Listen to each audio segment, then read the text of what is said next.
Honorable Election Commissioner Dr. Sukhbir Singh Sandhu ji, Honorable Election Commissioner Dr. Vivek Joshi जी, चुनाव आयोग के वरिष्ठ अधिकारीगण और मीडिया के मेरे दोस्तों, सबसे पहले चुनाव आयोग मतदाताओं के नाम एक संदेश देना चाहता है। भारत के संविधान के अनुरूप भारत का हर नागरिक जो 18 वर्ष की आयु पूरी कर चुका हो, उसे मतदाता अवश्य बनना चाहिए और मतदान भी अवश्य करना चाहिए। आप सभी जानते हैं कि कानून के अनुरूप हर राजनीतिक दल का जन्म चुनाव आयोग में रजिस्ट्रेशन से ही होता है। तो फिर चुनाव आयोग उन्हीं राजनीतिक दलों में भेदभाव कैसे कर सकता है? चुनाव आयोग के लिए न तो कोई विपक्ष है, न तो कोई पक्ष है, सब समकक्ष हैं। चाहे किसी भी राजनीतिक दल का कोई भी हो, चुनाव आयोग अपने संवैधानिक कर्तव्य से पीछे नहीं हटेगा। पिछले 2 दशकों से लगभग सभी राजनीतिक दल मतदाता सूची में त्रुटियों के सुधार के लिए मांग करते रहे हैं और इसी मांग को पूरा करने के लिए ही चुनाव आयोग ने गहन पुनरीक्षण अर्थात स्पेशल इंटेंसिव रिवीजन SIR की शुरुआत बिहार से की है।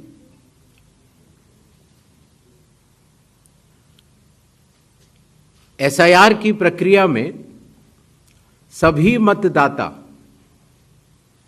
बूथ लेवल ऑफिसर्स और सभी राजनीतिक दलों द्वारा नामित 1.6 लाख BLAs ने मिलकर एक प्रारूप सूची तैयार की है। इस प्रारूप सूची की एक कॉपी आप सभी लोगों को दी गई है, जिसमें कि हर बूथ में जब ये प्रारूप सूची तैयार की जा रही थी तो सभी राजनीतिक दलों के बूथ लेवल एजेंट्स ने उसे हस्ताक्षर के साथ भी सत्यापित किया है। इस प्रारूप सूची में त्रुटियां हटाने के लिए एक बार फिर निर्धारित समय परिधि में सभी मतदाता और राजनीतिक दल मिलकर अपना बहुमूल्य योगदान दे रहे हैं। विगत आंकड़ों के अनुसार स्वयं मतदाताओं ने लगभग 28,370 ऐसे क्लेम्स एंड ऑब्जेक्शंस दिए हैं और जो मतदाता 1 जुलाई को 18 वर्ष की आयु पूरी कर चुके हैं या 1 अक्टूबर को 18 वर्ष की आयु पूरे करने वाले हैं, ऐसे 1,03,703 मतदाताओं ने भी अपना आवेदन फॉर्म 6 और डिक्लेरेशन के साथ किया है।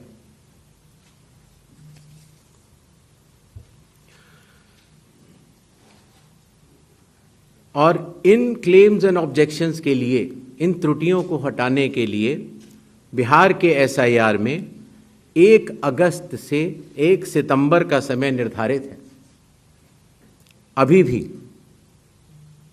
15 दिन का समय बाकी है। चुनाव आयोग सभी राजनीतिक दलों को उनके द्वारा नामित बूथ लेवल एजेंट्स को,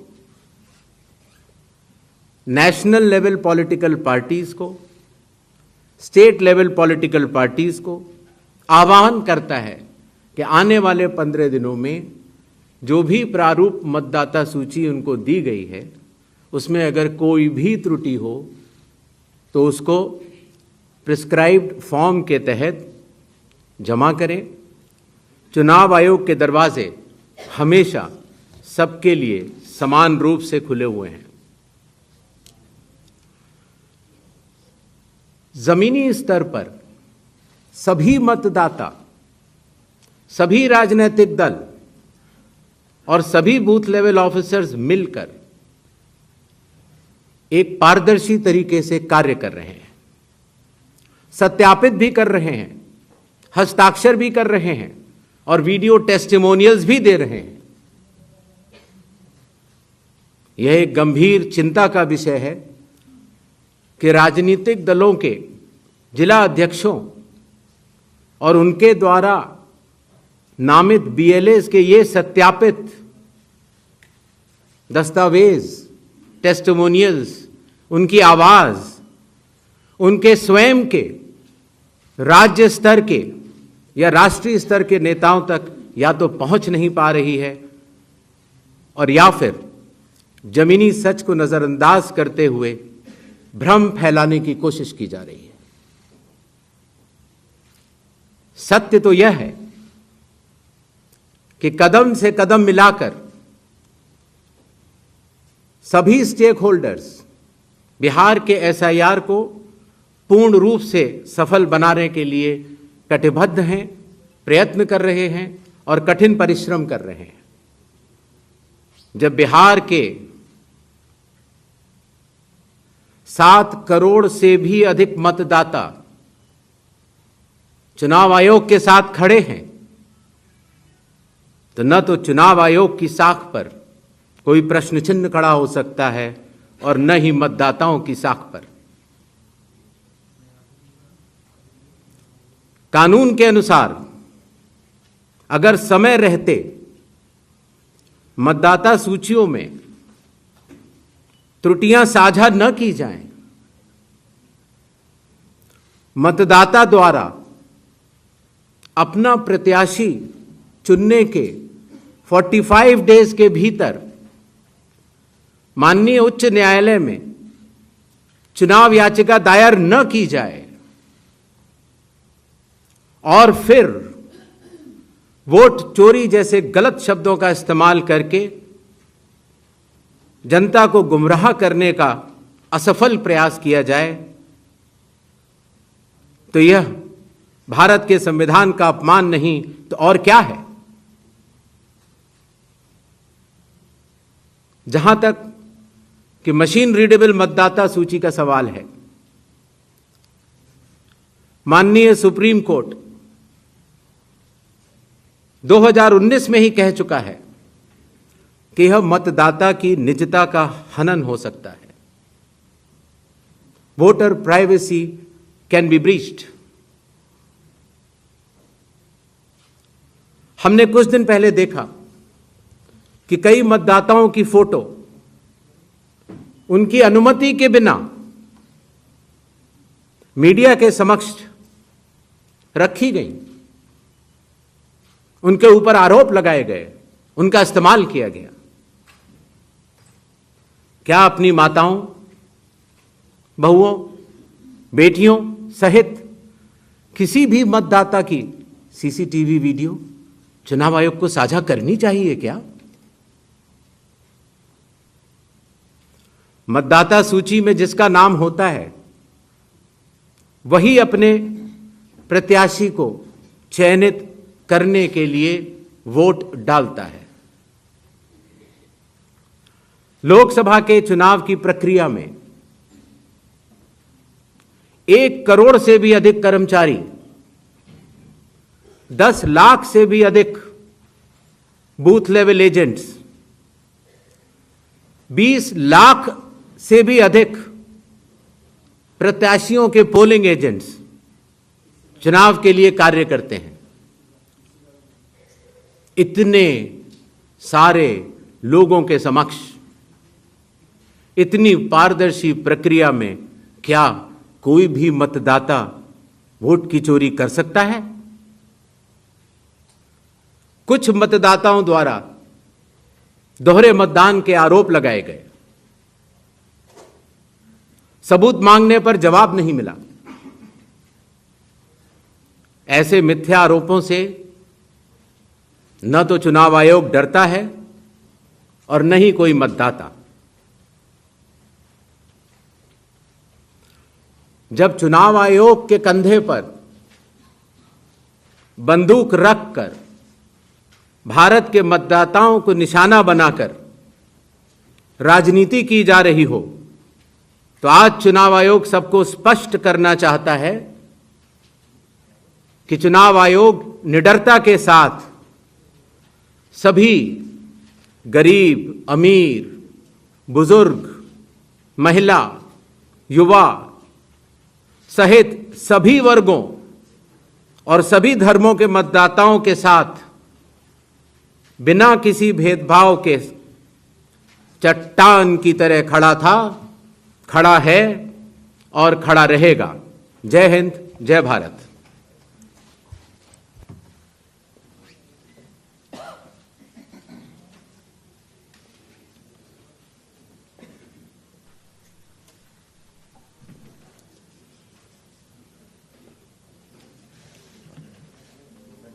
Mic, please.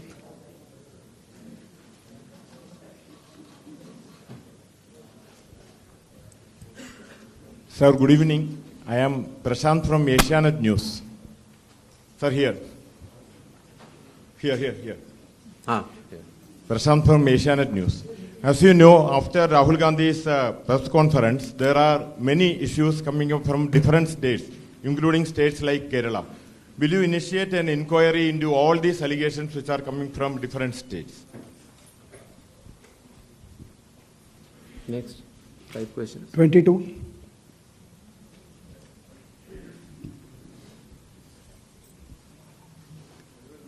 Sir. Please. I'll ask. Yeah. Hi. Please. Yeah. Go ahead. Yeah. Sir, Aishwarya Paliwal from Aaj Tak and India Today. Sir, 2 questions. First, sir, a lot of political parties have asked certain questions, but do you think all those questions are actually pointing towards the need for SIR? Sir, second question is arrangements, what arrangements you have made for the vulnerable groups? Because a lot of people are asking senior citizens, migrants, marginalized, so if you can focus on that, sir. Okay. 163. Sir, Shriparna from the Hindu newspaper. Sir, during door-to-door survey and enumeration, how many Nepali, Bangladeshi and Myanmarese nationals were found by BLOs? Does the Election Commission have any figures? 80. I'm coming, sir. We have enough time, sir. 80. Ganesh Kumar ji, how are you? I think you are well. This is Sandeep Shornokar from Bartaman newspaper. It's a West Bengal, one of the largest newspaper. मेरा question ये है कि बिहार के बाद बंगाल में कब SIR शुरू हो रहा है? 164.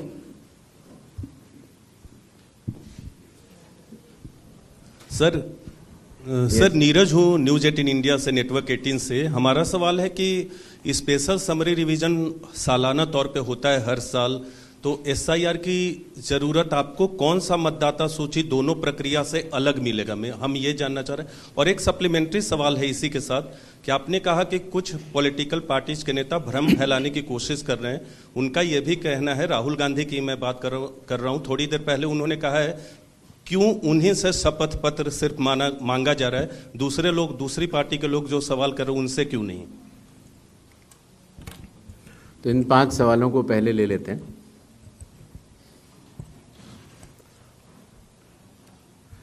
हमारे सारे मीडिया बंधुओं के माध्यम से मैं देश के मतदाताओं को ये बतलाना चाहता हूं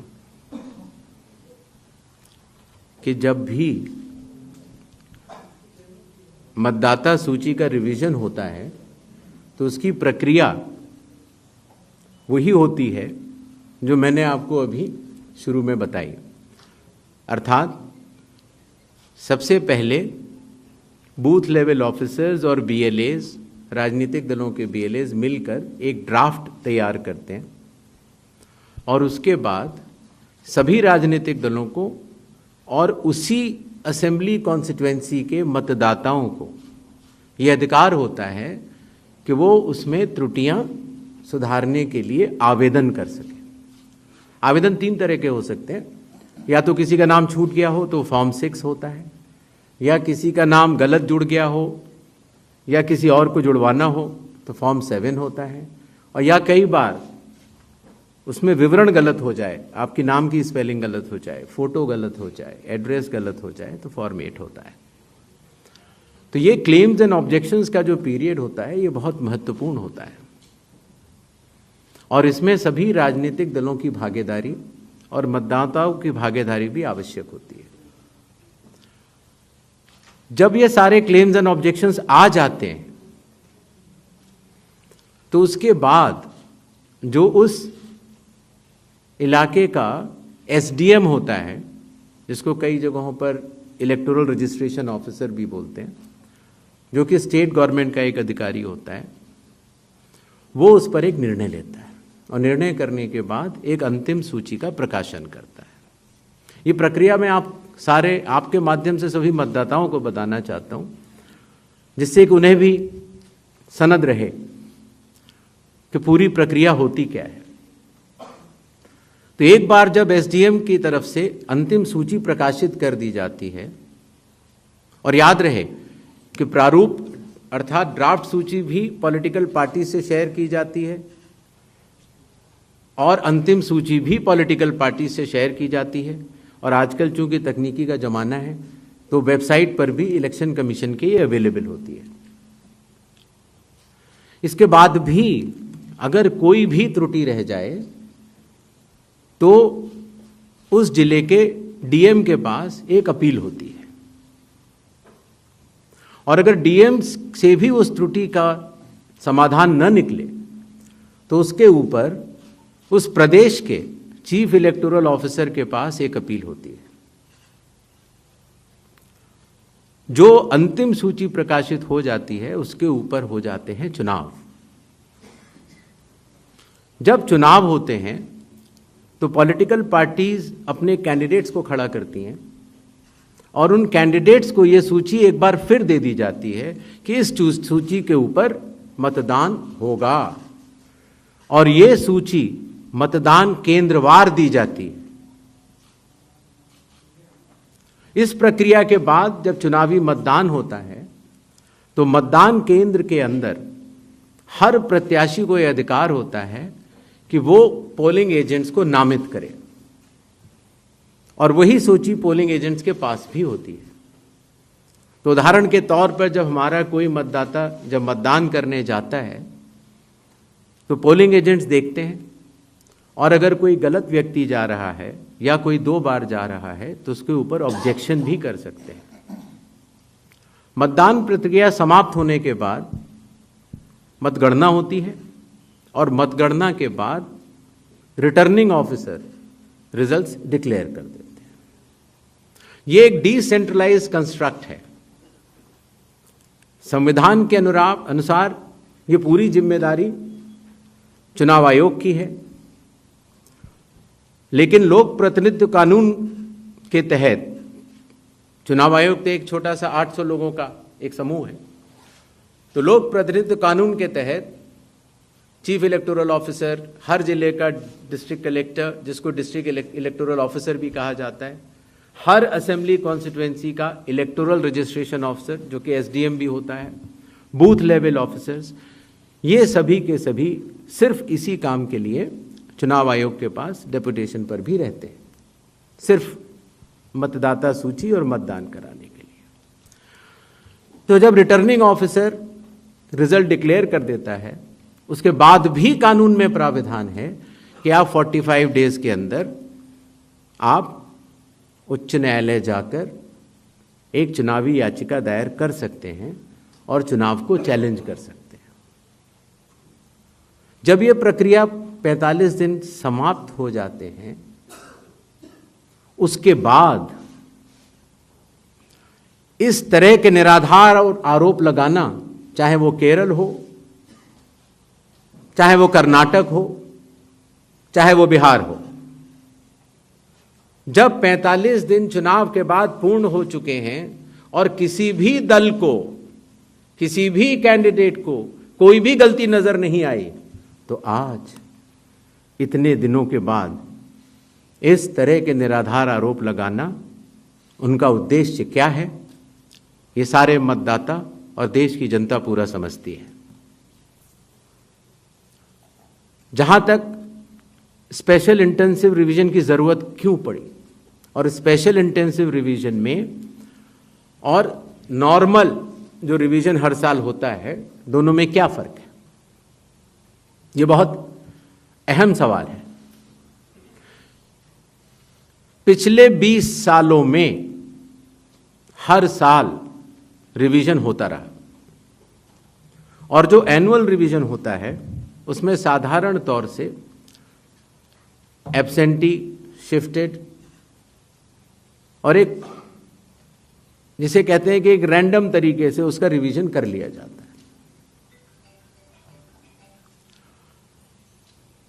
जब पिछले 20 सालों से इंटेंसिव रिवीजन नहीं हुआ, हालांकि पहले होते थे, अभी तक भारत में 10 से ज़्यादा बार स्पेशल इंटेंसिव रिवीजन हो चुके हैं, और स्पेशल इंटेंसिव रिवीजन की खासियत ये होती है कि मतदाता सूची को, इलेक्टोरल रोल को टोटली मैक्सिमम प्योरीफाई करने के लिए एक इन्यूमरेशन फॉर्म भरा जाता है, और हर मतदाता उसको जब भर के देता है तो उसका नाम मतदाता सूची में फ्रेश, एकदम नए तरीके से सूची बनाई जाती है। और ये इंटेंसिव रिवीजन इसलिए भी आवश्यक हो गया, एक तो सभी राजनीतिक दलों की लगातार शिकायतें आती जाती हैं कि साहब वहाँ पर वोट बढ़ गए, वहाँ पर वोट कट गए, इन लोगों का वोट सही बना, इन लोगों का वोट गलत बना। साथ ही साथ समय के साथ कई लोग जो गांव में रहते थे, जहाँ पर उनका वोट था, वो शहर में आ गए, उनका वोट गांव में रह गया, और जब वो शहर में आए तो वोट कटवाने की प्रक्रिया की भी अपनी कानूनी जटिलताएं हैं, तो उनका वोट गांव में भी रह गया, शहर में भी हो गया। और आजकल आपको पता है, जैसे जैसे भारत का विकास होता जा रहा है, वैसे वैसे लोग शहर छोड़ के भी दूसरे शहरों में भी जाते हैं। मुझे आशा है कि जितने हमारे मीडिया बंधु हैं वो भी शायद किसी न किसी दूसरे शहर को छोड़ के यहाँ पर आए होंगे, तो जब वो यहाँ रहने लग जाते हैं तो उनका वोट यहाँ भी बन जाता है। तो इस तरह से करते करते एक व्यक्ति के जाने या अनजाने में कई जगह वोट रह गए। तो मतदाता सूची को शुद्ध करने के लिए इन्यूमरेशन फॉर्म एकमात्र रास्ता रह जाता है, क्योंकि मैं आपको एक उदाहरण भी देता हूँ। जैसे मान लीजिए श्रीपर्णा चक्रवर्ती जी हैं, उनका पहला वोट था श्रीपर्णा चक्रवर्ती के नाम से, दूसरा वोट जब वो दूसरी बार उन्होंने भरा तो उन्होंने भर दिया एस चक्रवर्ती। पिताजी का नाम मुझे पता नहीं है, माफ़ करें, लेकिन ए बी चक्रवर्ती भरा। अगली जगह जब उन्होंने भरा तो उन्होंने कहा कि नहीं, अखिल बी चक्रवर्ती। तो यह असंभव हो जाता है जानना कि ये दो व्यक्ति एक हैं कि नहीं। तो एक ही तरीका है कि उसके लिए इन्यूमरेशन फॉर्म जारी किए जाएं, और एक व्यक्ति एक बार में एक ही इन्यूमरेशन फॉर्म भरेगा, जिससे कि मतदाता सूची का शुद्धिकरण भी होगा। अगर उनका नाम गलत लिख गया है तो वो भी वो सही कर सकते हैं, अगर उनकी फ़ोटो ठीक नहीं है तो वो भी सही कर सकते हैं, अगर उनका पता ठीक नहीं है, माता पिता का नाम ठीक नहीं है तो वो भी ठीक कर सकते हैं। तो ये रही SIR की आवश्यकता। SIR में डोर टू डोर जाना पड़ता है।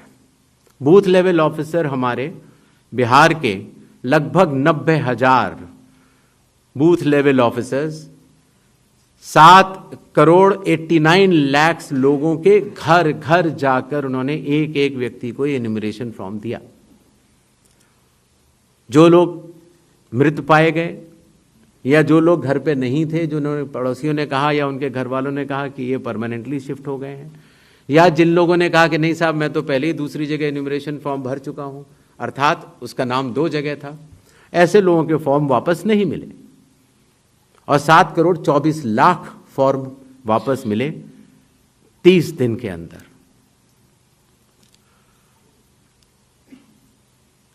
इनमें से एक सवाल ये था कि कितने नेपालीज हैं और कितने बांग्लादेशीज। पहली बात तो मैं स्पष्ट कर देना चाहता हूं कि भारत के संविधान के अनुसार सिर्फ भारत का नागरिक ही एमएलए और एमपी का चुनाव कर सकता है। किसी और को यह अधिकार, किसी और देश के नागरिक को यह अधिकार प्राप्त नहीं है। अगर ऐसे लोगों ने इन्यूमरेशन फॉर्म भरा है तो एसआईआर की प्रक्रिया में अपनी पात्रता सिद्ध करने के लिए कुछ दस्तावेज भी मांगे गए, जिनकी गहन जांच 30 सितंबर तक होनी है। और ऐसे केस में जो ऐसे लोग हैं जो कि हमारे देश के नहीं हैं, गहन जांच के दौरान वो पाए जाएंगे और निश्चित तौर से उनका वोट नहीं बनेगा। जहां तक वेस्ट बंगाल के एसआईआर की तारीख की बात है, हम तीनों कमिश्नर्स एक उचित समय देखकर उसका निर्णय लेंगे कि कब वेस्ट बंगाल में होना है या देश के अन्य राज्यों में कब होना है। उसकी तारीखों का ऐलान आने वाले समय में उचित समय पर किया जाएगा। एक और सवाल था कि जब इतनी पारदर्शी प्रक्रिया है तो फिर भ्रम फैलाने वाली कोशिश पर आप कुछ लोगों से ये कह रहे हैं कि फॉर्म 7 दे दें और कुछ लोगों से कह रहे हैं कि आप शपथ पत्र दे दें। इसका जवाब ये है, लोक प्रतिनिधित्व कानून में जो सबके लिए बराबर है, मेरे लिए भी है, आपके लिए भी है और किसी भी सांसद के लिए भी है और किसी भी एमएलए जी के लिए भी है। अगर आप उसी निर्वाचन क्षेत्र के निर्वाचक हैं तो आपको समय रहते शिकायत करने का पूरा मौका है। आप फॉर्म 6 भर सकते हैं, फॉर्म 7 भर सकते हैं, फॉर्म 8 भर सकते हैं। आपके राजनीतिक दल के बूथ लेवल एजेंट्स को भी यह अधिकार प्राप्त होता है कि वो एक शपथ देकर 10-10 फॉर्म भी बूथ लेवल ऑफिसर्स को दे सकते हैं, बशर्ते आप उस विधानसभा क्षेत्र के निर्वाचक हो। लेकिन अगर आप उस विधानसभा क्षेत्र के निर्वाचक नहीं हैं, उस कॉन्स्टिट्यूएंसी के आप इलेक्टर नहीं हैं, और अगर आप अपनी शिकायत को आगे बढ़ाना चाहते हैं, एक विषय होता है शिकायत करना, एक होता है उसके ऊपर भ्रम फैलाना, और एक होता है उसके ऊपर चुनाव आयोग पर आरोप लगाना।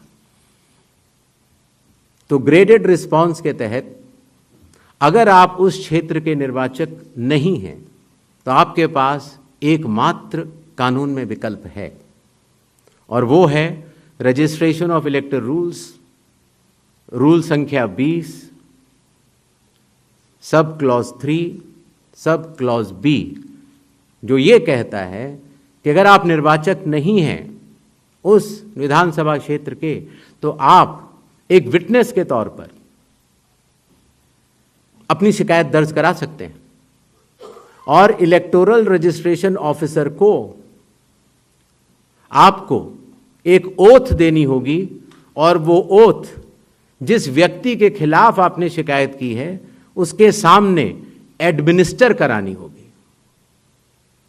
ये कानून शायद इस सदन में बैठे सभी लोगों के जन्म के पूर्व का बना हुआ है और सबके लिए बराबरी तौर से लागू है। आशा है इन 5 सवालों को मैंने जवाब दे दिया होगा। आगे बढ़े। 4. I'm coming. Hi, sir. Please, I'll come to you, no problem. Hi, sir. Vrinda from Hindustan Times. Yes. So first question is that initially when the draft electoral rolls were uploaded on the website, these were machine readable and searchable as well. The size was smaller, the pictures were clearer. But soon after Rahul Gandhi's press conference, the rolls were updated and they were changed into non-machine readable, non-searchable, low quality pictures. So was that because a lot of searches were being conducted in these roles? And secondly, why is the dual Epic ID issue there in Bihar, despite the commission saying back in May that, we have resolved it across the country? 76. Sir मैं मुकेश कौशिक हूँ दैनिक भास्कर से। Sir आपने देखा होगा कि Rahul Gandhi leader of opposition ने central Bengaluru की constituency के तहकीकात की और ढेर सारे आरोप लगाए। उनका कहना था कि फेक सस्पिशियस वोटर बन रहे हैं, मैनिपुलेटेड हैं, मास एडिशन हुए हैं। इसके 2-3 दिन बाद ही बीजेपी के पावरफुल लीडर अनुराग ठाकुर जी ने प्रेस कॉन्फ्रेंस की और उन्होंने कहा कि उनके पास कंक्रीट प्रूफ हैं कि कंक्रीट प्रूफ है इस बात के कि lakhs of suspicious voters, duplicate voters, fake addresses, age manipulation, mass addition have been found in Wayanad, Raebareli and other constituency. देश की 2 बड़ी राजनीतिक पार्टियां ये आरोप लगा रही हैं कि fake voters, bogus voters, manipulation of age, duplicate voters ये मौजूद हैं। तो आप कितना सहमत हैं और इन आरोपों के आप क्या जांच कोई कराएंगे? 196. Hi, I'm coming. Shri Gyanesh Kumar, मेरा नाम परंजॉय गुहा ठाकुरता है, मैं फ्रीलांस जर्नलिस्ट हूँ। Paranjoy Guha Thakurta. Sir, few questions. इतना हड़बड़ी में आपको SIR करने का क्या ज़रूरत है जब बाहर चल रहे बिहार में बारिश के समय, और समय बहुत लोग कह रहे हैं बहुत कम है।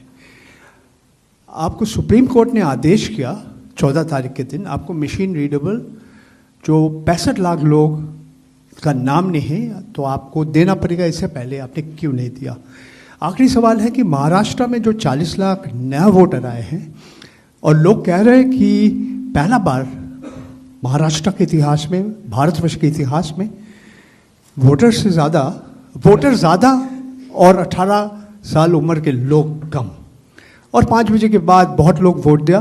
तो ये सारे जवाब मुख्यमंत्री देवेंद्र फडणवीस दे रहे हैं, राजनीतिक दल का नेता दे रहे हैं, चुनाव आयोग अभी तक खामोश थे, क्यों? 279.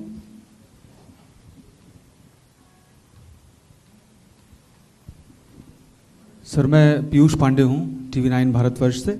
मेरा सवाल ये है कि AI और डीप फेक जैसे तकनीकी खतरे भी मंडरा रहे हैं, राजनीतिक दल उसका प्रयोग भी कर रहे हैं। क्या चुनाव आयोग के पास इस पर शिकंजा कसने के लिए कोई कानूनी प्रावधान है, और क्या इसको लेकर के कोई कदम उठाया जा रहा है? दूसरा एक सवाल मेरा ये है कि सुप्रीम कोर्ट ने जब आदेश दिया तब चुनाव आयोग 65 लाख हटाए गए वोटरों की सूची जारी करने की दिशा में काम कर रहा है। क्यों राजनीतिक दलों के कहने पर पहले ऐसा नहीं किया गया? 147. We'll start the next round. Sir मैं गौरव श्रीवास्तव, टाइम्स नाउ भारत से। मेरा सवाल ये है सर कि चूँकि हम लोग चुनाव आयोग भी देखते हैं, सुप्रीम कोर्ट में सुनवाई भी देखते हैं, बार बार ये सवाल उठा, और जिस बात को आप कह रहे हैं कि भारत का संविधान कहता है कि भारत का नागरिक ही वोट डाल सकता है, लेकिन भारत के नागरिक ही वोट डाले और चुनाव आयोग नागरिकता तय करे के बीच की जो एक पतली सी रेखा है उसको लेकर जो कानूनी लड़ाई है वो कैसे सुलझने वाली है? और दूसरा ये कि जो ये बार बार विवाद आता है कि वोटर लिस्ट जो है वो सर्चेबल हो, फिर उसमें एक जैसे कई नाम आए, क्या ऐसी कोई प्रक्रिया या आधार को लेकर जो चर्चा है कि अगर आधार से लिंक कर दिया जाए सिर्फ इस मकसद से कि एक व्यक्ति के पास दूसरा वोटर आईडी कार्ड ना बनने पाए जब तक कि डेटाबेस में ऐसी जानकारी हो, इसके लिए आयोग क्या कदम उठा रहा है? ठीक, तो इन 5 अपने जर्नलिस्ट का मैं जवाब देता हूं।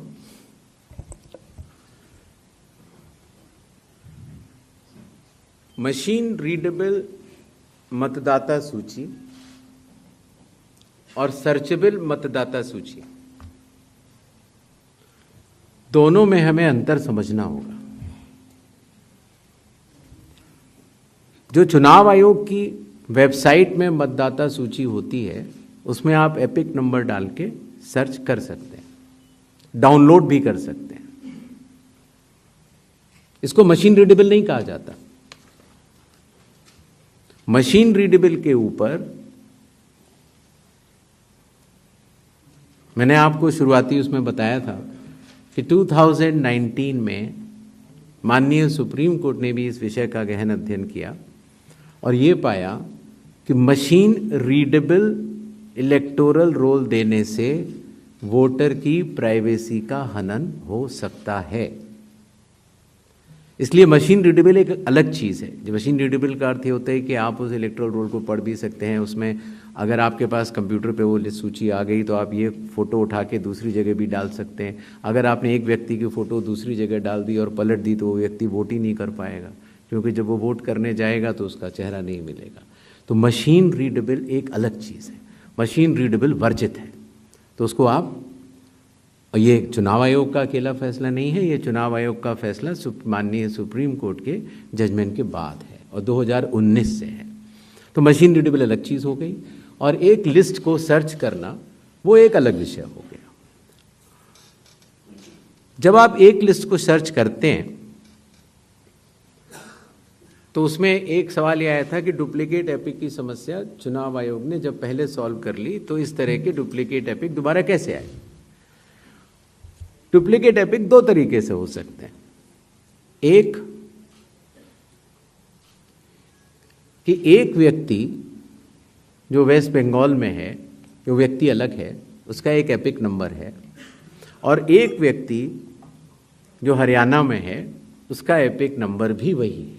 अर्थात एपिक नंबर 1 व्यक्ति 2।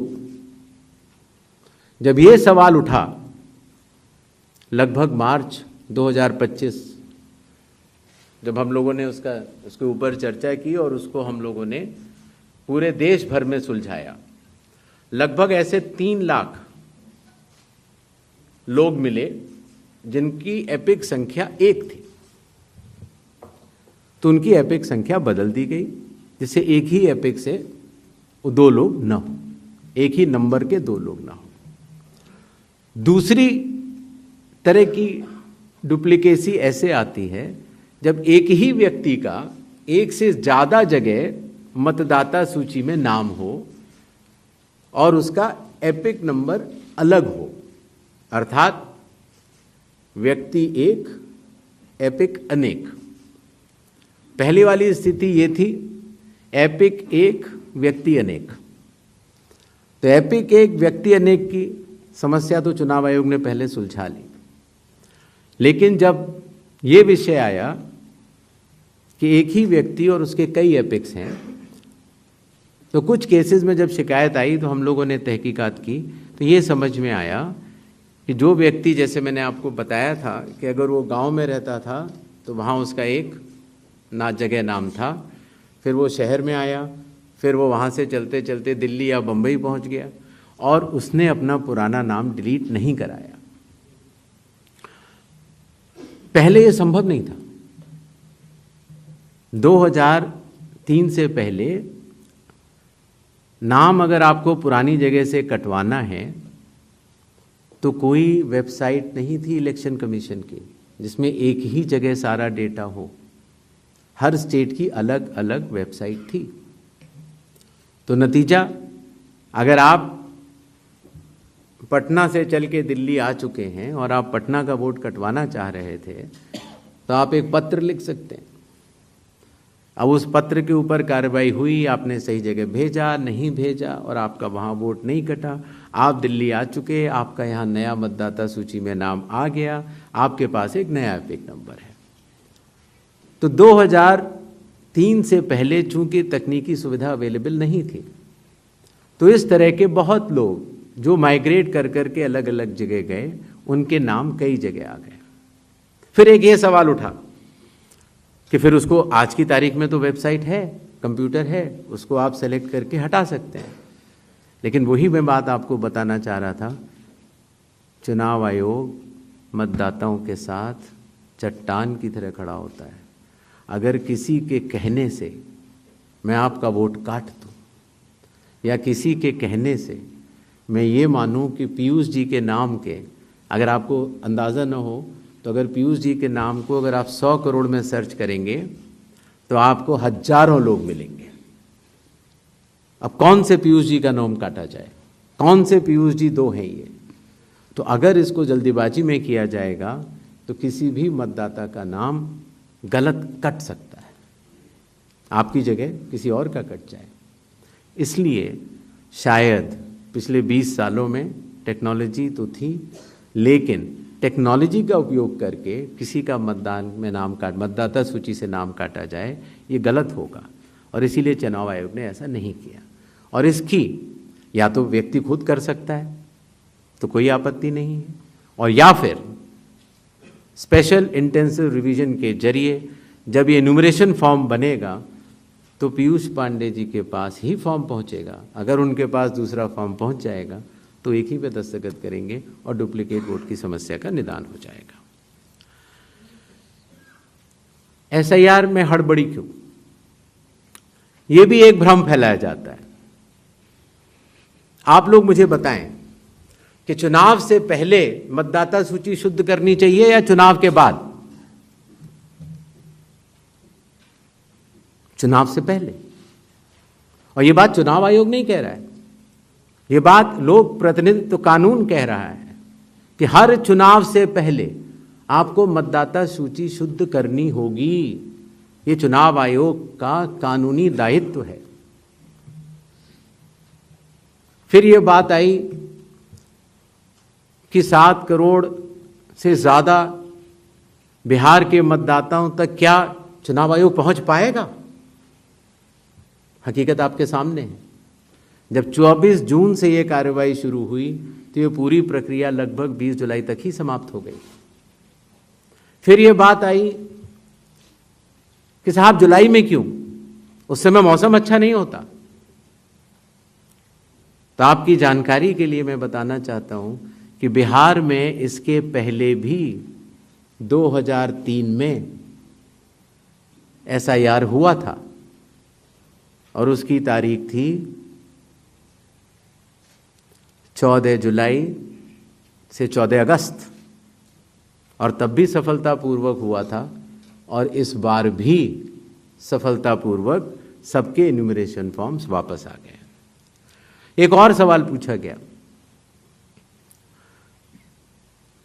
कि माननीय सुप्रीम कोर्ट के कहने से हम लोगों ने ये मशीन रीडेबल फॉर्मेट क्यों दिया। माननीय सुप्रीम कोर्ट ने ये स्पष्ट कहा है कि हर जिले की अलग वेबसाइट बनाई जाए और हर जिले की वेबसाइट पर एपिक नंबर से सर्च होने वाली सूची रखी जाए। और आपको ये जानकर हर्ष होगा कि 56 घंटों के अंदर चुनाव आयोग ने उसका अनुपालन किया है और हर जिले की वेबसाइट की सूची आप सबको जो फोल्डर दिया गया है उसमें है, आप भी सर्च कर सकते हैं। जहाँ तक आपके पास जो फोल्डर दिया गया उसमें एक वो भी मिनट्स मौजूद है 20 जुलाई के, जहाँ पर अगर आप खोलेंगे तो उसमें आप पाएंगे कि हर बूथ पर booth level officer, booth level agent, sarpanch सबने मिलकर ये दस्तखत करके सूची बनाई कि ये लोग मृत पाए गए हैं, उनका एपिक नंबर भी है, उनका नाम भी है, और ये लोग स्थायी रूप से स्थानांतरित पाए गए हैं, उनका नाम भी है, और इन लोगों का इन्यूमरेशन फॉर्म या इन लोगों का नाम एक जगह से ज़्यादा है वो भी है। आप उस सूची को देखें तो ऐसा नहीं है कि चुनाव आयोग ने ये लिस्टें साझा नहीं की थी, लेकिन चूंकि इसका अंतिम निर्णय अभी ईआरओ ने नहीं लिया था, इसीलिए ये सूचियां राजनीतिक दलों को दे दी गई थी। और कुल मिला के जिन लोगों के इन्यूमरेशन फॉर्म नहीं आए वो 1 अगस्त को जब ड्राफ्ट लिस्ट दी गई थी राजनीतिक पार्टियों को, वो भी दस्तावेज आपको दिए गए हैं जिसमें कि हर पॉलिटिकल पार्टी ने साइन करके ये लिस्ट ली है, जिसमें कहा है कि ये वाले नाम तो आ चुके हैं प्रारूप सूची में और ये वाले नाम नहीं आए हैं। हर जिला प्रेसिडेंट ने उस लिस्ट को सत्यापित किया है 1 अगस्त को और अपने टेस्टिमोनियल्स भी दिए हैं। तो ये सूचना और भी लोगों तक पहुंचे, आप तक भी पहुंचे। चुनाव आयोग तो पारदर्शिता का स्वागत करता है और ये बहुत ही अच्छी बात है। शायद इससे अगर कुछ लोग जो छूट गए हों, अगर वो नाम दे पाएं तो चुनाव आयोग का तो नारा है हर पात्र मतदाता को सूची में लाना है और हर अपात्र मतदाता को सूची से हटाना है। तो उस उद्देश्य में ये हमारी मदद कर रहा है। एआई और डी फेक हमारे लिए वास्तव में चुनौती है। अभी कल किसी एक ट्विटर हैंडल पर एक एआई जनरेटेड वीडियो थी जो कि सत्य से परे, लेकिन इस तरह की चुनौतियों का सामना करने के लिए चुनाव आयोग तो भरसक प्रयास करेगा, लेकिन कानून के दायरे में ही रहकर कर सकता है।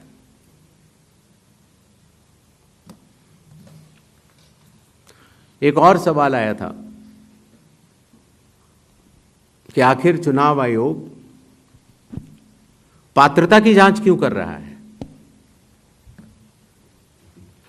संविधान के अनुच्छेद 326 में हर मतदाता की पात्रता स्पष्ट रूप से लिखी गई है और वो पात्रता ये कहती है कि मतदाता सूची में नाम आने के लिए सिर्फ भारत के नागरिक और 18 वर्ष की आयु पूरे कर चुके व्यक्ति ही पात्र हैं। रेजिडेंसी लॉज भी हैं जो कि अलग कानून में बनते हैं, जो कि ऑर्डिनरी रेजिडेंट हैं, या कोई व्यक्ति जो संविधान या किसी कानून के अनुरूप उसको वर्जित किया गया है चुनाव लड़ने के लिए, उनका नाम नहीं आ सकता। तो आर्टिकल 326 जो कि चैप्टर इलेक्शंस के अंदर आता है, जो कि हम यहाँ पर आपके समक्ष बैठे चुनाव आयोग की एक संवैधानिक जिम्मेदारी है, हम उसको निभाने के लिए पात्रता की जांच कर रहे हैं। नेक्स्ट 187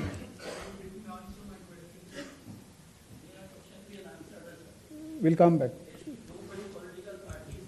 उसका जवाब मैं दे चुका हूं, शायद आपने, मैं दोबारा बता देता हूं।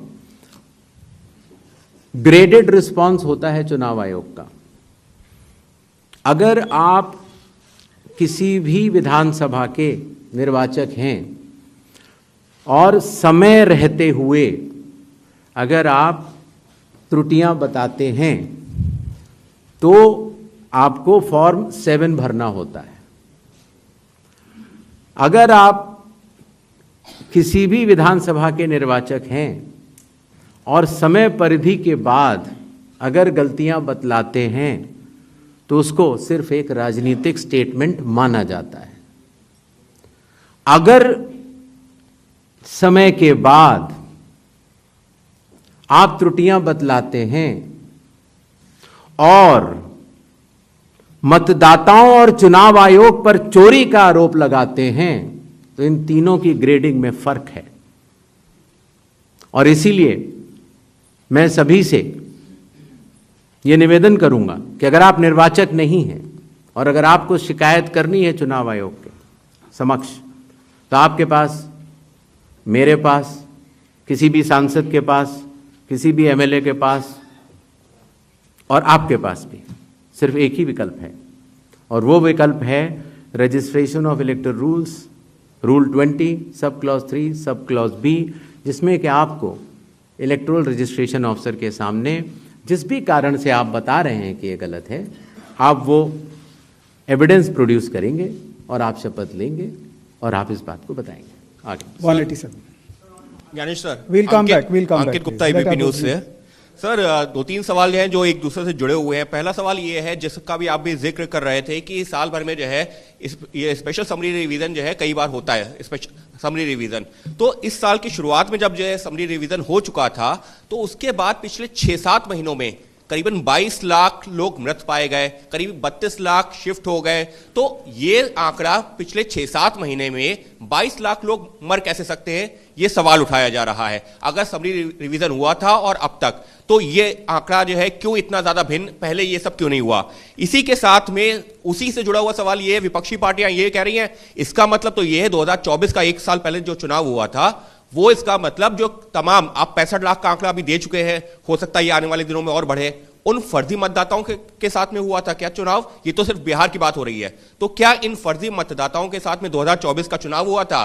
तीसरा सवाल इसी से जुड़ा हुआ, क्या ये एनआरसी हो रहा है एसआईआर की आड़ में? ये सवाल लगातार कहा जा रहा है, और वो क्यों कहा यह जा रहा है कि एक धर्म के लोगों को वोट काटे जा रहे हैं, एक पार्टी को फायदा पहुंचाने के लिए कार्रवाई की जा रही है। तो लगातार इस तरीके के सवाल। 185। मेरा नाम मुकेश कुमार सिंह है, मैं एक फ्रीलांस जर्नलिस्ट हूं।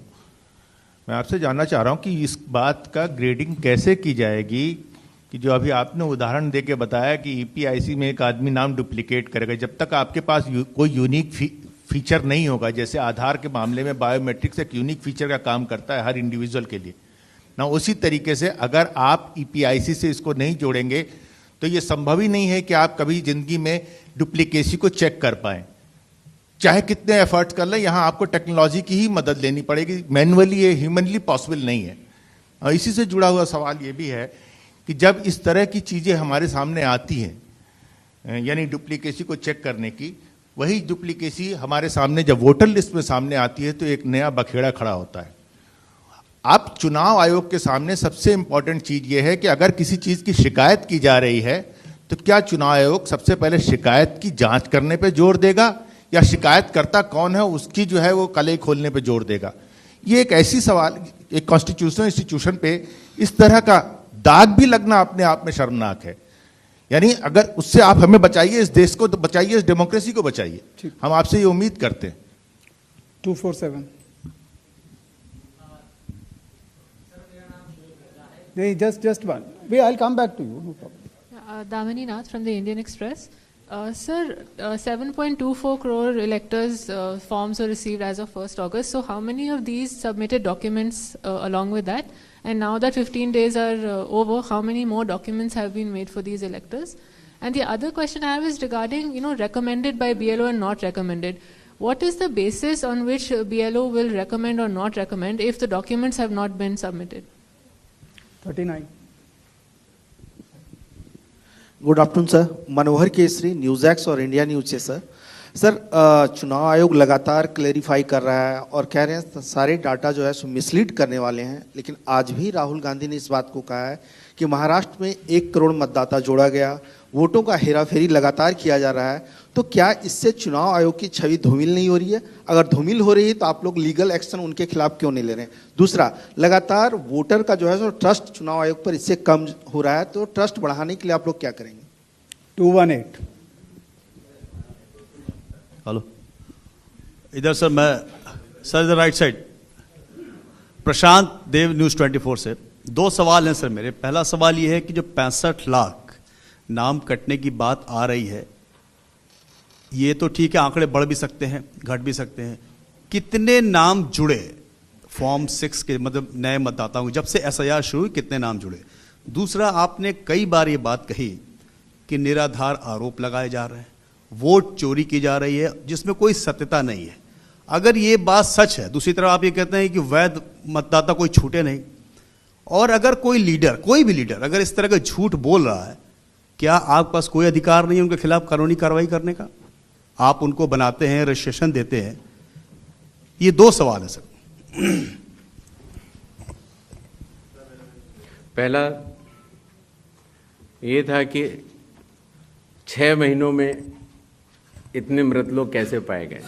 शायद इसका जवाब मैं पहले दे चुका था कि पिछले 20 सालों से जब ये नॉर्मल रिवीजन होता है तो घर घर जाकर इन्यूमरेशन फॉर्म नहीं दिया जाता है, और शायद इसलिए कई बार जब घरों में किसी की मृत्यु हो जाती है तो वो इन्फॉर्मेशन बीएलओ के पास कैसे आएगी?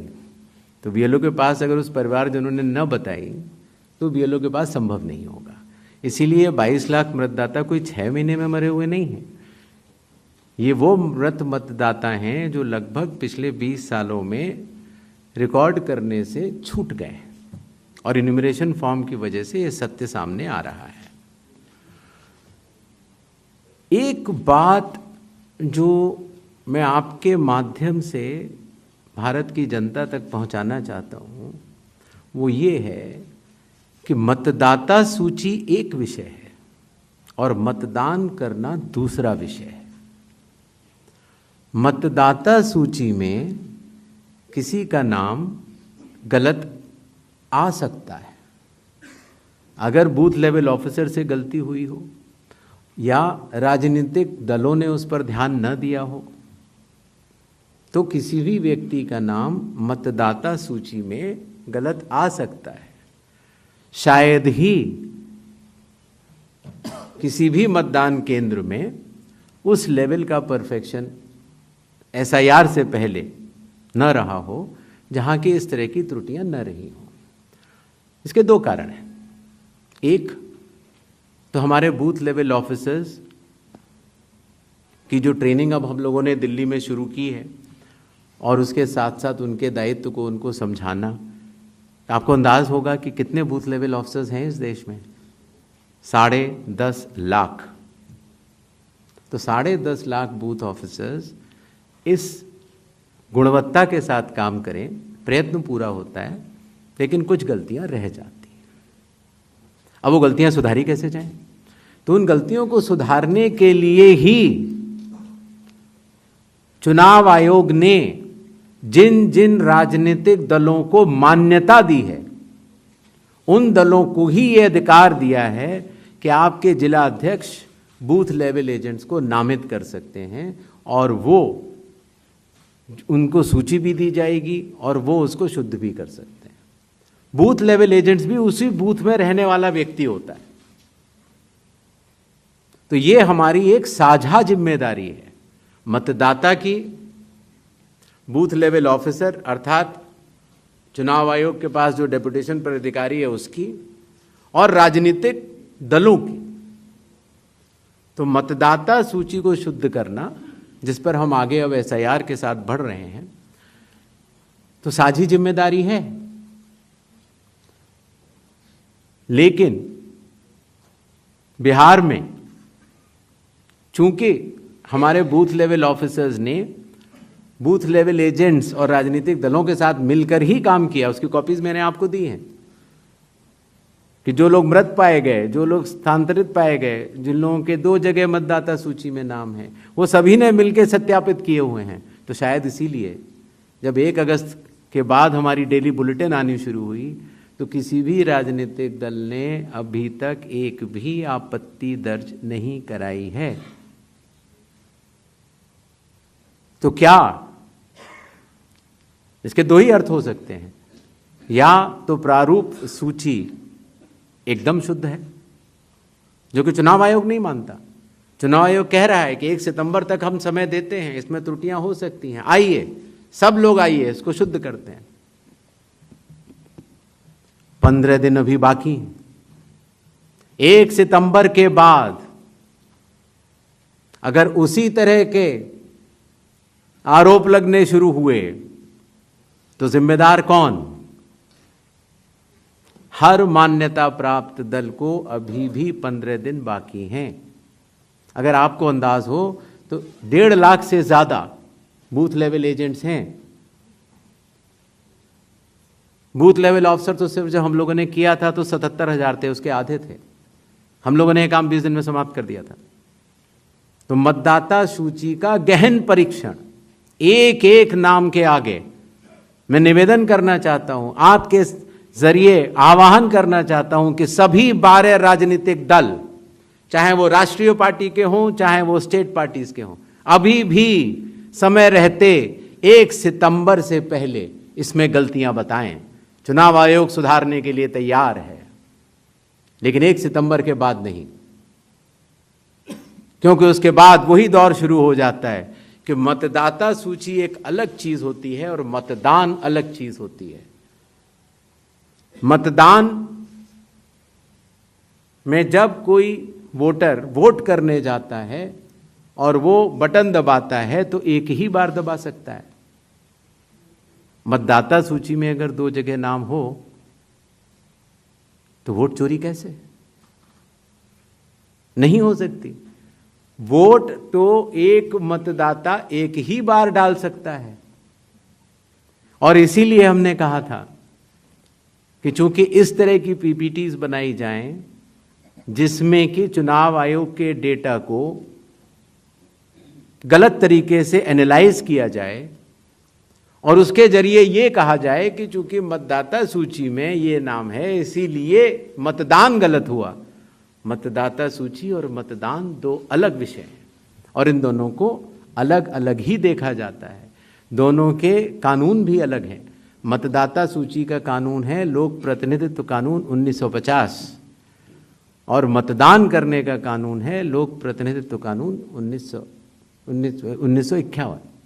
दोनों के नियम अलग हैं, दोनों के लोग अलग हैं और दोनों चीज़ों को जुड़ा के ऐसा भ्रम फैलाना कि अगर मतदाता सूची में कोई ऐसी चीज़ है, जैसे एक विषय आया था, किसी ने कहा कि साहब हाउस नंबर 0 है, 80,000 लोगों के हाउस नंबर 0 हैं, इसीलिए वो फर्जी हैं। अगले दिन कई सारे मतदाता खड़े हो गए, उन्होंने कहा नहीं साहब हम तो यहाँ रहते हैं। तो आपके थ्रू मैं जनता को बताना चाहता हूँ कि हर पंचायत और हर म्यूनिसिपैलिटी में जरूरी नहीं है कि आपका घर होते हुए भी उसको घर का नंबर दिया गया। तो चुनाव आयोग जो कि एक एक मतदाता को ढूंढ कर उसका वोट डलवाता है। आपको पता है अरुणाचल प्रदेश का एक गांव है मालेगांव, जहां सिर्फ एक मतदाता बहन के लिए पूरा चुनाव आयोग 2 दिन तक ट्रैकिंग करके जाता है और उनका वोट लेके आता है। वही चुनाव आयोग जो गिर फॉरेस्ट के पीछे एक महंत हैं, उनके लिए 1.5 दिन की ट्रैकिंग करने जाता है, पूरा वोट बूथ बनाता है और वोट लेके आता है। उस कर्मठता से, और आज से नहीं 75 सालों से, उस विरासत से, कर्मठता से कार्य करने वाले चुनाव आयोग के ऊपर अगर निराधार आरोप आप मतदाता सूची और मतदान को मिला के और जनता के सामने अगर ये कहें कि चोरी हो रही है तो ये गलत बात है। जनता सब समझती है। किसी व्यक्ति के अगर 2 जगह वोट भी हों तो भी वो एक ही जगह वोट करने जाता है। 2 जगह वोट करना कानूनी अपराध है। और अगर कोई भी व्यक्ति ऐसा कहता है तो सबूत तो चाहिए। सबूत मांगा था, मिला नहीं। इसी तरीके से जिन लोगों के पास घर नहीं होता, आप लोग भाग्यवान हैं, कई लोगों के पास घर नहीं होता लेकिन उसका नाम भी मतदाता सूची में होता है। और उसका पता क्या दिया जाता है? उसका पता वो जगह दी जाती है जहां वो व्यक्ति रात को सोने आता है, कई बार सड़क के किनारे, कई बार पुल के नीचे या कई बार लैंप पोस्ट के किनारे। और फिर अगर ये कहा जाए कि वो फर्जी मतदाता है, ये हमारे गरीब मतदाताओं, बहनों, भाइयों और बुजुर्गों के साथ एक बहुत बड़ा खिलवाड़ है। 0 नंबर। आपको पता है इस देश में करोड़ों लोगों के घरों के पते के आगे 0 नंबर है। क्यों? क्योंकि पंचायत, म्यूनिसिपैलिटी जिस घर में वो रहते हैं उन्होंने उनका नंबर नहीं दिया। शहरों में अनऑथराइज्ड कॉलोनीज हैं जहां उनको नंबर नहीं है, तो वो अपने फॉर्म में क्या पता भरें?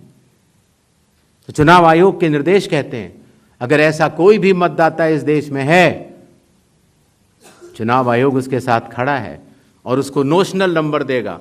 और चूंकि कंप्यूटर में जब उसको भरते हैं तो वो 0 दिखता है। इसका अर्थ ये नहीं है कि वो मतदाता नहीं है।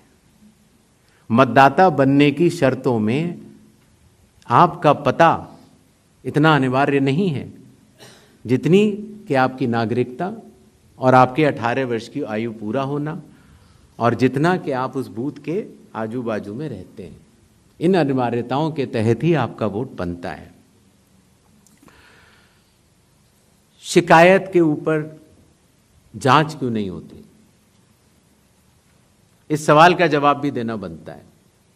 अगर मीडिया में किसी एक व्यक्ति के बारे में शिकायत आ जाए तो चुनाव आयोग कहता है कि नियम में तो नहीं है लेकिन कर लेनी चाहिए। वो सीईओ को बोलता है, या सीईओ कई बार चीफ इलेक्टोरल ऑफिसर स्वतः संज्ञान ले लेते हैं, डीएम स्वतः संज्ञान ले लेते हैं और जांच कर लेते हैं। लेकिन अगर आरोप 1.5 लाख मतदाताओं का हो तो क्या बिना किसी सबूत के बिना किसी हलफनामे के 1.5 लाख मतदाताओं को नोटिस जारी कर दिया जाए?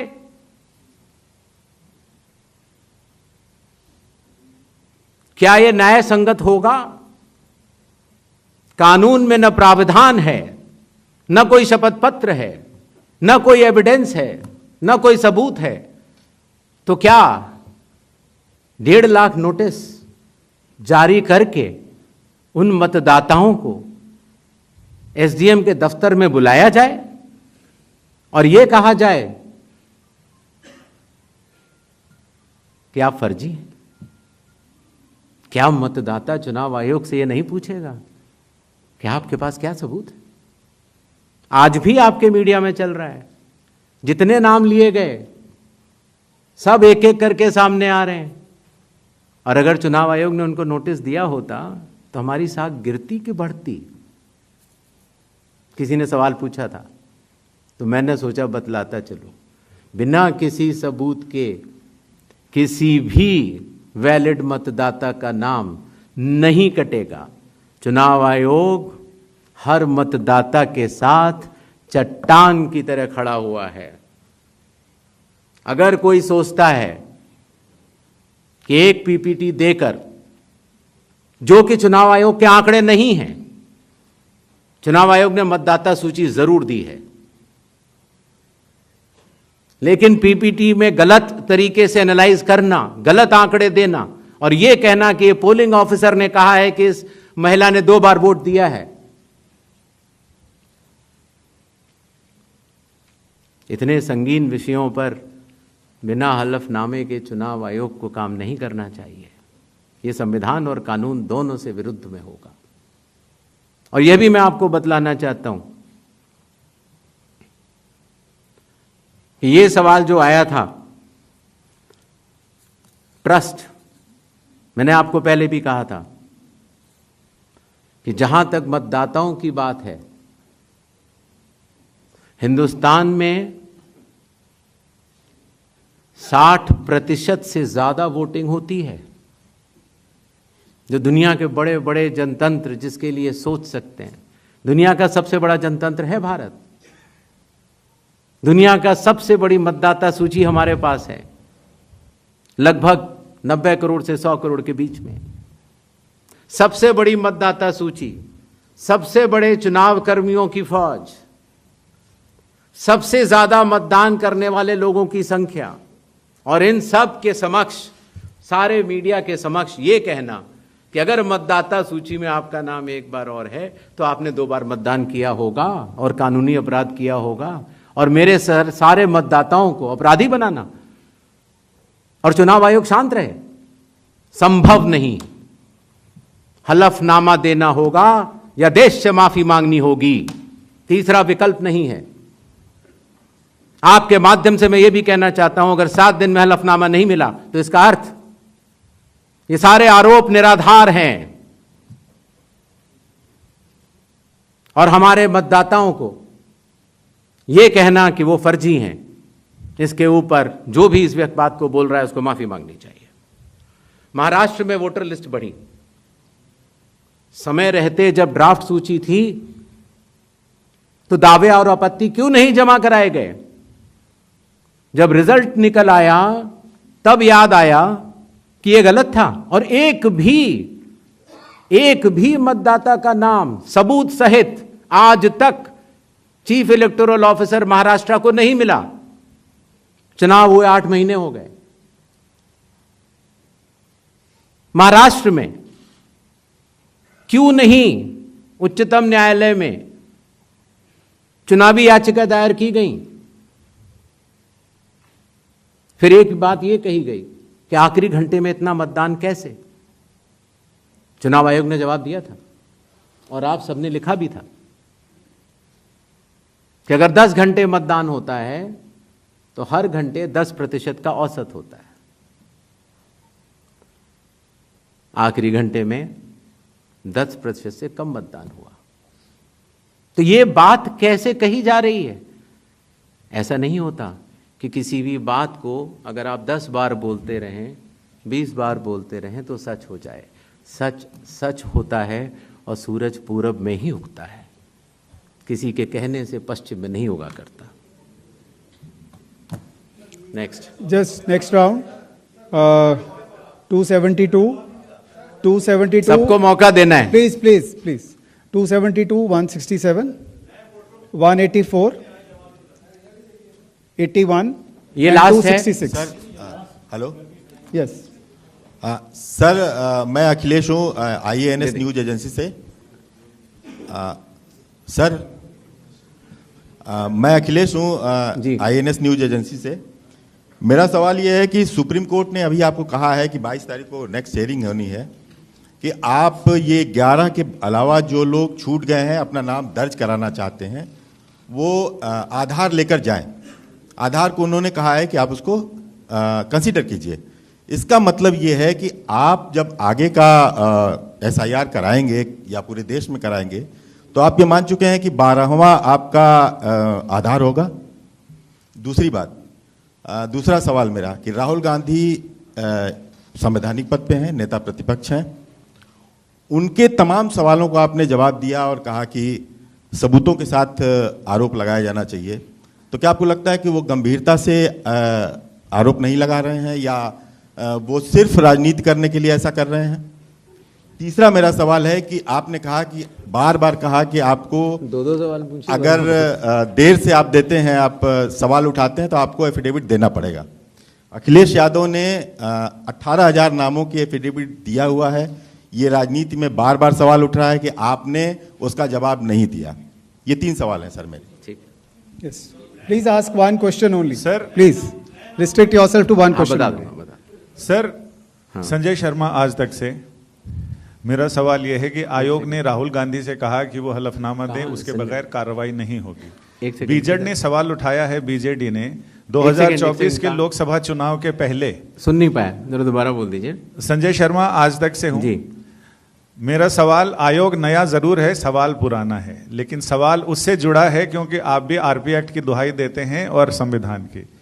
तो 2024 के लोकसभा चुनाव के बाद बीजेडी ने यह कहा कि उन्होंने हलफनामा देकर उड़ीसा में मतदाता सूची में गड़बड़ी की शिकायत आपसे की थी। तो उसमें अब तक क्या कार्रवाई हुई है वो अगर आप बता सकें तो सही होगा। और दूसरा, लोग टाइमिंग को लेकर सवाल उठा रहे हैं, एक तरफ राहुल गांधी की प्रेस कॉन्फ्रेंस है, दूसरी तरफ मुकाबले में चुनाव आयोग की। क्या चुनाव आयोग रथ का टूटा पहिया लेकर कृष्ण की तरह आगे बताएं? हाँ, भाषा देखिए, भाषा अच्छी रहे तो अच्छा लगता है जी। सर 184, मैं इंडिया टीवी से शोएब रजा। मेरा सवाल सर ये है कि बिहार में जो ड्राफ्ट की सत्यता की जांच हो रही है, बाद में जो सर्टिफिकेट दिए जा रहे हैं, ऐसी बहुत बड़ी आबादी है। हम गए थे बिहार में, जो वो दस्तावेज 11 के 11 में से एक भी नहीं दे पा रहे। अभी हम देख रहे थे कि उनमें से मूल निवास प्रमाण पत्र के लिए एक होड़ मची हुई है बनाने की, आधार से ही बन रहा है वो भी। तो उन लोगों के लिए मुश्किल ही हो रहा है कि जो 15 दिन का अब समय बचा है उसमें भी अगर वो मूल निवास प्रमाण पत्र या इस तरह कोई सर्टिफिकेट नहीं बनवा पाते और एक बड़ी आबादी ऐसी रह जाती है जिसकी सत्यता नहीं होती, तो उनके लिए आप लोग क्या करेंगे? 266 इधर दीजिए। 266 Sir, Anubhuti Bishnoi from the Economic Times. So I'll repeat this question because you haven't replied to that one. 7.2 crore enumeration forms have come in. How many have come in without any of the 11 documents? I told her I'll reply. Yes. 81. Sir, second, sir, in 2004 when intensive revision was carried out, it's an EC order which clearly states that Arunachal and Maharashtra are being left out of intensive revision because polls are due, assembly polls are due within months. But you have, the Election Commission this time has set aside that principle for Bihar. If you could explain that. Okay. Third, when you took over as CEC, you have identified political parties as a key stakeholder. And you've also held rounds of meetings and consultations with them. Do you think, given the kind of criticism SIR has drawn, maybe there should have been a wider consultation with political parties before embarking on such a massive exercise? Sir, मैं Manish Agarwal Navbharat times से। हाँ sir, जैसा कि आपने कहा राहुल गांधी के बारे में कि हलफनामा देना होगा या देश से माफ़ी मांगनी होगी 7 दिन के अंदर, नहीं तो हम मानेंगे सारे आरोप निराधार हैं। अगर राहुल गांधी ऐसा नहीं करते हैं तो क्या भ्रम की स्थिति ऐसी देश में फैली रहेगी? चुनाव आयोग अपने स्तर पे क्या इस बात को कंफर्म करेगा कि जो वोटर लिस्ट हमारी है वो बिल्कुल ओके है और आरोप निराधार हैं? सेकंड इज, जो SSR हर साल होता है सर, जैसे बिहार की बात करें तो 22 साल बाद हो रहा है, तो 3 साल वोटर हर साल जुड़े, 65 लाख अगर वोटर, तो क्या हमारी चुनाव आयोग की कोई जिम्मेदारी नहीं जो हर साल SSR हो रहा है कि वे कैसे एटलीस्ट डेड वोटर कैसे जुड़ रहे हैं हर साल, तो क्या उनकी भी कोई जवाबदेही बनती है सर? Thank you. पहली बात, That's okay, that's please. पहली बात ये दोबारा आई कि साहब डेट्स को लेकर पूछा गया, तो मैंने स्पष्ट किया था कि लोक प्रतिनिधित्व कानून के अंतर्गत जो रिवीजन होता है वो चुनाव से पहले होता है। बिहार का चुनाव 22 नवंबर 2025 से पहले संपन्न किया जाना है, क्योंकि बिहार की जो हमारी विधानसभा है उसकी कालावधि वहां समाप्त हो रही है। हमारे पास 1 जनवरी 2025 का एक स्पेशली रिवाइज किया हुआ एक रोल था, इंटेंसिव नहीं था। आमूमन तौर से चुनाव से 6 महीने से अगर ज़्यादा हो तो हम लोग को वोटर लिस्ट रिवाइज करनी चाहिए। तो अगर 1 जनवरी से 22 नवंबर तक हम रिवाइज नहीं करते तो इस 11 महीने से ज़्यादा के अरसे में काफ़ी त्रुटियां हो सकती थी। अगर हम 1 अप्रैल 4 ही तारीख को हो सकता है रिवीजन कानून के तहत, 1 जनवरी, 1 अप्रैल, 1 जुलाई और 1 अक्टूबर, उन्हीं तारीखों को जो 18 साल की उम्र प्राप्त करते हैं उनको वोट का अधिकार मिल जाता है। तो अगर हम 1 अप्रैल करते तो फिर ये बात आती कि अभी तो आपने SSR कराया है तो आप फिर करा रहे हैं। अगर हम 1 अक्टूबर करते तो ये बात आती कि बिल्कुल चुनाव सर पर है। तो एक ही विकल्प उपलब्ध था और वो था 1 जुलाई की क्वालिफाइंग डेट मानते हुए एक रिवीजन होना चाहिए। दूसरा विषय, तो इंटेंसिव रिवीजन क्यों, SSR क्यों नहीं?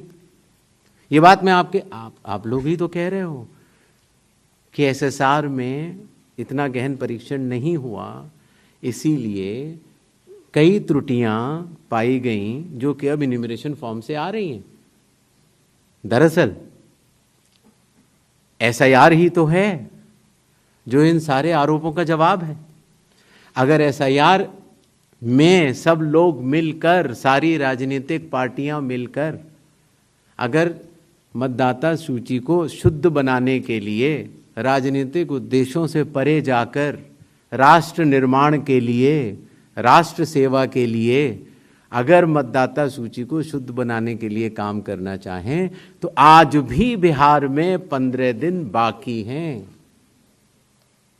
और चुनाव आयोग उन सभी का शुक्रगुजार रहेगा जो मतदाता सूची शुद्ध करने के लिए अपना योगदान देंगे। ये बात कही गई कि किसी एक राज्य से, उड़ीसा से या उत्तर प्रदेश से कुछ शिकायतें की गई। बात वहीं की वहीं है। चुनाव हारने या जीतने के बाद जिस मतदाता सूची पर चुनाव हुआ उसके ऊपर बिना हलफनामा दिया गया, ये बात ठीक नहीं है। बिना हलफनामा दिए, बिना ओथ दिए, सिर्फ एक पत्र लिख कर अगर हमारे बूथ लेवल ऑफिसर्स और SDMs और DMs इनके कार्यशैली पर अगर कोई प्रश्न चिन्ह लगाता है तो ये गलत है। एक सवाल जो मैं पिछली बार जवाब नहीं दे पाया था कि साहब जो ये SIR बिहार में चल रहा है उसमें कितने लोगों के डॉक्यूमेंट आ गए, कितने लोगों ने रिकमेंड किया, किस बूथ लेवल क्या रिकमेंड किया, डाटा लेने की कोशिश तो हो रही है। लेकिन मैंने आपको पहले बताया था कि चुनाव आयोग मल्टी लेवल कंस्ट्रक्ट से काम करता है। Booth level officer booth level पर है, जहां औसतन करीब 1000 से कम मतदाता है, 200 घर हैं। उसके ऊपर आता है बूथ लेवल सुपरवाइजर जो 10 बूथ लेवल ऑफिसर के ऊपर काम करता है। उसके ऊपर आता है SDM, उसके ऊपर आता है DM, उसके ऊपर आता है चीफ इलेक्टोरल ऑफिसर और मतदाता सूची का कार्य वहीं समाप्त हो जाता है। चुनाव आयोग में न तो मैं, न मेरे साथी चुनाव आयोग, न कोई चुनाव आयुक्त का अधिकारी और न आप कोई भी वोट जोड़ सकते हैं या काट सकते हैं सिवाय कानूनी प्रक्रिया का पालन किए, कोई भी। तो आपको इस बात को समझना होगा कि इस कंस्ट्रक्ट में, जो डिसेंट्रलाइज कंस्ट्रक्ट है, इसमें बूथ लेवल ऑफिसर ने जब किसी मतदाता से डॉक्यूमेंट्स लिए या उसने दिए तो कितने डॉक्यूमेंट्स लिए, क्या उसको रिकमेंड किया या नहीं किया, ये सारा विषय अभी भी एसडीएम स्तर पर विचाराधीन है, जिसका निर्णय 30 सितंबर तक आएगा। और उसके पहले इस सवाल का जवाब पूछना और बताना दोनों ही त्रुटिपूर्ण भी रहेगा और वो भी रहेगा। अगर आप आधार के बारे में आपने बोला, माननीय सुप्रीम कोर्ट का स्पष्ट आदेश है कि जो लोग एग्रीव्ड हैं, जो लोग ड्राफ्ट सूची से एग्रीव्ड हैं, वो लोग अपने इन्यूमरेशन फॉर्म को आधार के साथ जमा कर सकते हैं और चुनाव आयोग उस बात को मानता भी है, उसका पालन भी करता है। आई होप आप सबके काफी प्रश्नों का हम लोग जवाब दे पाए होंगे। Thank you so much. Thank you Please so much. join us for tea on the 4th floor. और जाने से पहले एक बार और आखिर 100 करोड़ की मतदाता सूची और बिहार के 7 करोड़ की मतदाता सूची में सवाल भी कई हैं और जवाब भी कई हैं। सच सुनने की क्षमता भी होनी चाहिए और समझने की क्षमता भी। तो मैं सिर्फ इतना कहना चाहता हूं जाने से पहले कि एक बार फिर आप सबके माध्यम से भारत के मतदाताओं को बहुत बहुत नमस्कार। और सभी राजनीतिक दलों से हम ये आह्वान करते हैं कि अभी भी प्रारूप सूची में कोई भी त्रुटि हो तो आगे आएं और हमें 1 सितंबर तक बताएं। 1 सितंबर के बाद बतलाने से कोई फायदा नहीं होगा। जय हिंद, जय भारत।